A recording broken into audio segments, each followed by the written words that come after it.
जिंदाबाद, विजय हासिल जिंदाबाद।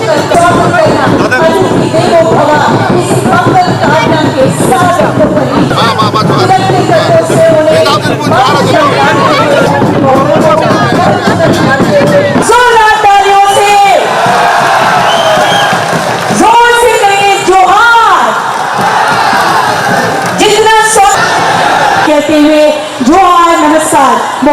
जब माननीय मुख्यमंत्री महोदय का आगमन पौधा और आदर अभिनंदन कर रहे हैं। बहुत अब मैं आमंत्रित करती हूँ माननीय मुख्यमंत्री महोदय झारखंड सरकार श्री हेमंत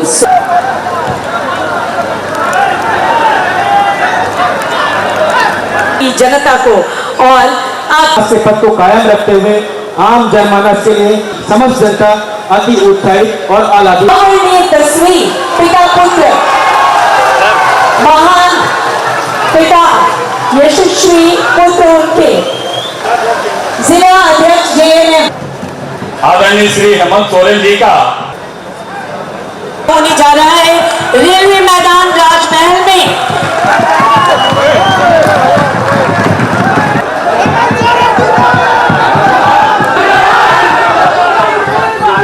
बहुत लंबे समय के बाद मैं आपके राजमहल के इस सरकारी सभा में उपस्थित हुआ हूँ।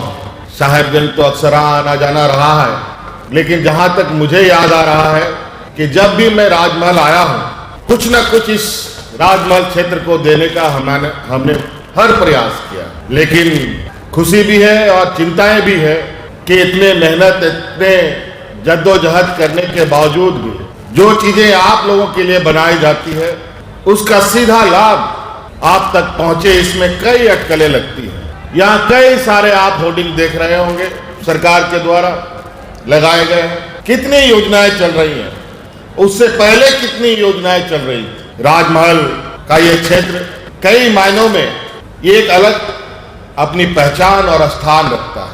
ये ऐतिहासिक, धार्मिक, गौरवशाली जगह है। हम ही नहीं, अंग्रेजों से पहले, अंग्रेजों तक इस क्षेत्र में कई प्रकार की गतिविधियां करते रहे, लेकिन यहाँ की गतिविधियों से तो कई लोग अरबपति, करोड़पति बन गए। लेकिन दुर्भाग्य की बात है कि राजमहल का लोग कई समस्याओं से ग्रसित होते चले गए। 14 महीने के कार्यकाल में मैं यहाँ आया था, यहीं पर एक mega lift water supply scheme का हमने शिलान्यास भी किया था। कुछ दिन वो चला भी, लेकिन उसके बाद बंद हो गया। अभी मैं ये जानकारी ले रहा हूं कि ये बंद क्यों पड़ा है, कोई स्पष्ट अभी तक जवाब नहीं है। आपको पता है मैं विगत कुछ महीनों तक जेल में था और आज मुझे पहला एक सभा जो आम जनों के बीच में है वो करने का मौका मिल रहा है। हमारे ही के द्वारा आपको यहाँ अंतर्राष्ट्रीय बस अड्डा भी मिला, यहाँ स्टेडियम बना, कई चीजें हैं। लेकिन मुझे लगता है कि राजमहल राज्य के हेडक्वार्टर से सबसे किनारे का ये क्षेत्र है, गंगा के किनारे। मूलभूत समस्याओं से तो परेशान है ही, साथ साथ में गंगा कटाव भी होता रहता है। उसमें भी हमने जब सरकार में था तो कुछ पहल हमने किया, कई क्षेत्रों में बोल्डर भी डलवाए। कई आपके जनप्रतिनिधि कार्यकर्ता हमारे पास पहुंचते हैं और यहाँ की समस्याओं के बारे में बताते हैं। और अंतोगत्वा हमने ये प्रोग्राम किया कि चलो पहले गंगा कटाव का एक निरीक्षण कर लिया जाए, देख के आते हैं कि राजमहल और साहिबगंज की स्थिति क्या है। इसी बीच ये छोटा सा कार्यक्रम भी आपके बीच में रखा गया।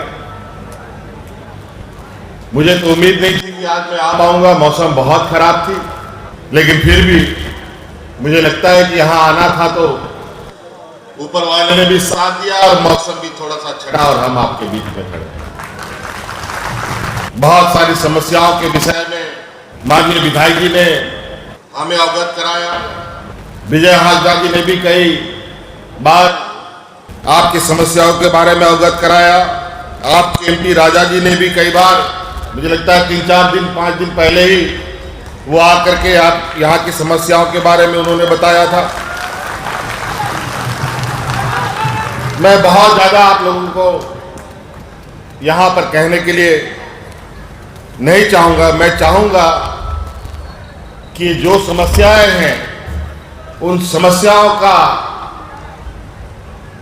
समाधान कितना जल्द हो सके इस पर हमें काम करना है। सहायिका आंगनबाड़ी सहायिका रीना खातून और उसके बाद आंगनबाड़ी सहायक सावित्रीबाई फुले किशोरी समृद्धि योजना के तहत 5,000 पीएस के तहत 1,95,00,000 श्री सकल मराठी मुख्यमंत्री रोजगार सृजन योजना के तहत आपको प्रदान किया जा रहा है 8,77,000 का डमी चेक आवास के तहत।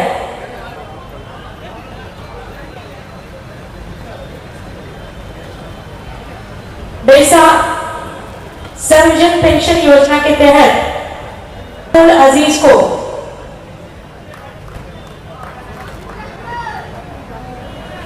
वृद्धि का प्रमाण पत्र